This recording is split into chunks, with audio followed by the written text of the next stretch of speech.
Whatever it takes, I know I can make it through. A Degrassi podcast with Kelsey and Holland too. I know I can make it through. Hi, and welcome to Whatever It Takes, a podcast about Degrassi, the Next Generation. I'm Kelsey. And I'm Holland. And today we're talking about Season 13, Episodes 19 and 20, Dig Me Out and Power to the People. And Kelsey, will you please read us the Degrassi Wiki summary? Sure. Drew tries to tell Zoe that he's not her boyfriend, but instead takes their friendship to the next level. Yeah, easy distinction. Easy mistake, you know. Imogen shows up to class late not wearing a bra. Luke makes a comment about it while Becky reprimands him. Imogen is told to go home and get a bra. Imogen was humiliated. To defend herself, she told Simpson that there were no specific rules in the book about needing to wear a bra to school. Simpson told her that there were certain community guidelines to follow. Imogen thought his reasonings were unfair and sexist. Imogen took to Degrassi TV to protest by wearing a bra over her shirt. When other girls followed her movement, Simpson responds by taking away her broadcasting privileges. Oh my god! Fucking play-by-play of only Imogen's plot. What? No mention of Alli. You guys, they didn't take a breath that whole time. Part 2. Drew decides to break up with Zoe. Alli and Dallas team up to stay focused. Imogen takes her dress code fight to the internet. That's it. That's the All whole. right. Oh my god. God. It's Oh my god. The Taking next episodes. Oh my god. The next episode's No, this Degrassi is- Wiki summary is like the whole. It's like it's the whole episode. 1, 2, 3, 4, 5, 6 paragraphs, and the sixth one is huge. Oh my god. We're not reading that one. No, is it for episode 22? 21.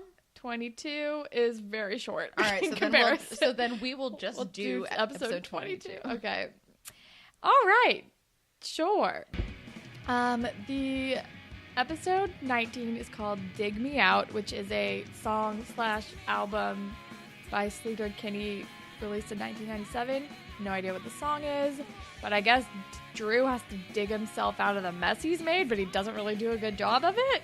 Pretty much. And then Power to the People is a 1970 song by John Lennon, and it's definitely tying into Imogen and her fight against the sexist dress code. Hell yeah. But all right, let's get in. That was a pretty easy song description. Yeah, they both work, so. Let's get into it. The episode starts with Zoe bringing Drew coffee, and he's like all stressed out about his internship, and then they start making out, and it's gross, and Claire walks in on it, and she says, "This is an office, not a bedroom." And then she makes a super topical Bill Clinton reference. and also then Zoe compared herself to Hillary instead of Monica, which I thought was her being very blind about what she is in this relationship reference. And then Zoe is basically bribing Drew to like ditch Dallas and their poker night to go to a party with her or hang out with her friends or something. And I don't know. Just reinforcing the fact that they are not well suited and grossly apart in age and maturity levels. Which they actually kind of addressed, which I was surprised about. Me too. Honestly. Do you want to go into fashion police? Because the next scene, we see Alli wearing gasp pink sneakers instead of heels because of healing. Yeah, which I'm glad that she actually listened to her doctor. I am surprised by this. And Claire's short hair is growing on me. Yeah, it's at a good length. At one point, Jenna's wearing like a side ponytail and like a painted on sweatshirt, and it's very 80s.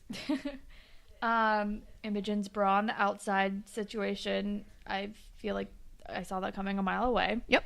She also has these like lacy fingerless gloves that she wears. I saw it. I liked the black and white top that she was wearing with the gloves. I enjoyed that look. At one point, Dallas wears like a pink stripy V-neck, which worked for him. Imogen wears a nun's outfit. Yeah, she does. With really good makeup. So I feel like we really could just... There you go. That's the episode. That's all that I have. So nun outfit with Yeah. Very strong lip makeup. Mm-hmm. All right. But yeah, Alli has to wear sneakers because of healing, and she needs help, or I guess she's in science, and Dallas is offering to help, but I don't remember. I don't know, maybe we're not there yet. I just wrote... He just, like, he notices her struggling, he offers to help, and she's like, goodbye. And he's like, all right, whatever. And apparently Leo got let out on bail, which is a bummer. I'm confused. So, she has court next week. Right. He was let out on bail. I'm confused as to why he hasn't been deported or how that works. I don't know. Because he's not legally in the country anymore. Right? Maybe he has to, like, settle this shit here before he can go back. Yeah, but then why would they just but he not did, detain him? They should at least be committed, detaining him. But he committed a crime in America. So I guess they have to charge him for the crime he committed in America before they can, like, extradite him back to France for, like, outstaying his visa. But they should at least be detaining him since they're going to have to do that anyway. Yeah, because he's, like, going to be a flight risk no matter what. Yeah. So, I don't know. Silly.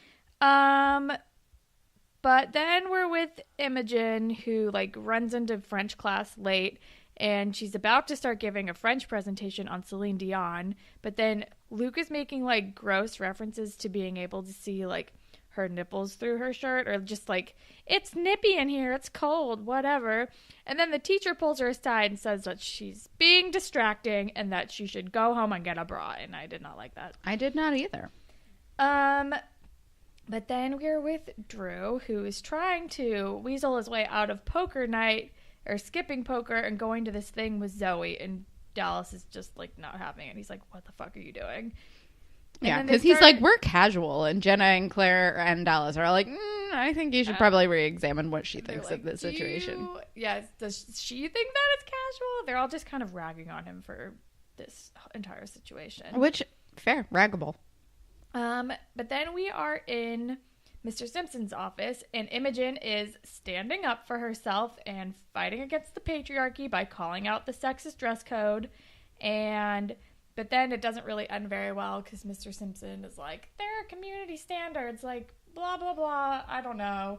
It was a bummer of a conversation about the dress code. True facts. I don't have a lot to add to this because, like, I agree with them, and also we're like, we don't get to the meat of the story. And I feel like with this dress code thing, the way that they resolved it was so on point and, like, so what dress codes should be. Yes. And it's just like, women, it's like, we shouldn't be, like, putting this on women to not be distracting. We should put it on men to not be distracted. It's like, ugh, bye as fuck. Seriously. Anyway, then we are with Miles. Okay, because we're at Miles' house because he's the one having the party. Which, Drew of course. and Zoe show up, and Miles is not stoked on Drew being there. And then, like, Drew makes, like, a weird, like, power move and is like, well, I'll tell your dad if you're having a party if you don't let me stay here. And then he, like, makes out with Zoe in front of them. And it's, like, weird and uncomfortable, and I hate it. It's so weird. I just, like, I don't buy them as a couple. I'm just so uncomfortable this whole time. The difference is not my favorite. I don't like this. I hate it. And then we're with Alli, who's back in the science lab, which is very exciting, and Connor's there, and Connor's trying to offer her help, but Alli's like, I can do everything by myself. And she needs to ask for help. She does. Her arm is literally in a sling. Come on, She Alli. has one hand right now. But then we're back at the party, and Miles is, like, soliciting chicken fights. It's like, all right, who's next in the chicken fight against me and Tristan? That's and I'm like, so not a who thing. solicits chicken fights? This is ridiculous. No. Like guy on guy chicken fights. No. It does not make sense. Weird. I've never, and I've been to pool parties. I've never once seen a real chicken fight before. I have, like, in middle school and stuff, but it's usually, like, it's an excuse to, like, do, like, co-ed situations. Like, you want to, like, partner with the person you like and do chicken fights, and I don't know. I feel like it's not, like, I don't know. It's just like a flirtation device. It's like, it could be used as a flirtation device, or sometimes if you're just, like, much younger, it's just, like, a fun thing to do when you, like, go swimming a lot. But I feel like in high school, it's not totally. By the time you're there, it's definitely mostly a flirtation device, or just, like, dumb guys, like, I don't know, being stupid, but I don't think it's like, all right, next up, who? It's like you're already kind of doing it. Yeah. I don't know. There was like nobody in the pool. Miles weird. was like, chicken fight time. It was very strange. I don't know. But then Zoe and Drew pulls Zoe aside, or someone pulls someone aside, and they try to have the defining the relationship talk, and he tries to be like, hey, I don't want a girlfriend. Like, we need to be casual. And then Zoe freaks out and is like, let's just keep doing what we're doing. I'm fine with no labels. And I'm like, no, you're not. Definitely not fine. This is not a good, no. And then, like, you should it only fades be away ominously. only say if you're fine with no labels if you're actually fine with no labels. When you want a label, you need to tell the person that you want a label. Yes. I say this as a hypocrite. I got over it. But then it's the next day, and Zoe is like inviting herself to their poker night now, and Drew's like, it's just a guy thing. I don't know. And she's like, but Claire's going to be there. And he's like, it's practically a guy thing. And she's like, your friends don't like me. And he's like, yes, that's true. And then she's like, well, I'll just come and make them like me, basically. And he's like, that's not what I meant. You shouldn't come to this, but I am trapped now. Because they fucked. Yes. Which we find out, we get confirmed later, but I was not sure whether that happened. Oh, no. My note is, Zoe invited herself to poker, they fucked. Oh. Yeah. I was not aware yet. But then we're with Alli, who still is not letting people help her in lab. Okay, I have a note about this. It is very frustrating, and I want Alli to feel comfortable asking for help, but obviously she has this issue in many areas. But, all right, so later on in the episode, she asks Jenna to cut a banana for her. Why isn't she trying to do the banana by herself? Why is she trying to cut a fucking apple alone? She like cuts herself on the knife while trying to cut an apple. I don't know. Apples are hard to cut. At that point, she's accepted the help, so I don't know. I don't know. Apples are hard to cut, man. Yeah.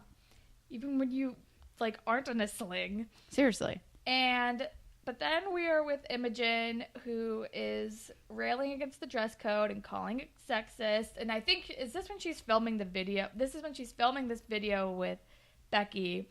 And she's wearing a bra on the outside of her clothes. And she's like, the dress code is sexist. This is stupid. Blah, blah, blah. And then Becky is uncomfortable with this video. And she doesn't want to get in trouble. Which is Becky all over. Imogen is like, no, freedom of speech. Let's do it. Which is Imogen all over. Yes. And then we are with, I think Alli is waiting for Jen. I think she's trying to get Jenna. Scene, Alli has accepted she probably needs help. And then the next scene, she is like, she texted Jenna because she's going to ask her for help. But while she's waiting, Dallas is there. And he's like, hey, like, what do you, like, need any help? Whatever, blah, blah, blah. And she's like, I'm waiting for Jenna. And I think he says something about Jenna, about her never having met a curling iron she didn't like. Yeah, I wrote that down, too. I like that a lot. I'm like, yeah, that's a good way to describe Jenna. I can help you. And then Jenna shows up and is like, obviously I'll help you. And I'm like, yay, good. Somebody just help Alli, please. But then the next scene is this one. Oh, yeah. So people start wearing bras on the outside of their clothes. One girl only wears a bra, but whatever. I mean, I guess. And I'm like, yay, female solidarity, revolution. Can I tell you what I wrote? I wrote Bravolution. Perfect. I was very proud of it. And then Simpson comes in and is like, Imogen, this is not cool. And he takes away her broadcast privileges. Or does he take away all of DTV? Or he just takes her? away all of DTV. Okay, I was like, that's a little harsh. He's like, you're off the air. It was very dramatic. And then we're at poker night, which I was confused about why this was happening at the school. Because they didn't have enough money for a different set. True. And because they don't have Spinner in Jimmy's store anymore. Oh my God. Or Dylan's basement or whatever. Oh yeah. And then poker features a lot on this show. It does. Wait, where did Alli play? Some other sketchy basement? Some sketchy basement backroom situation.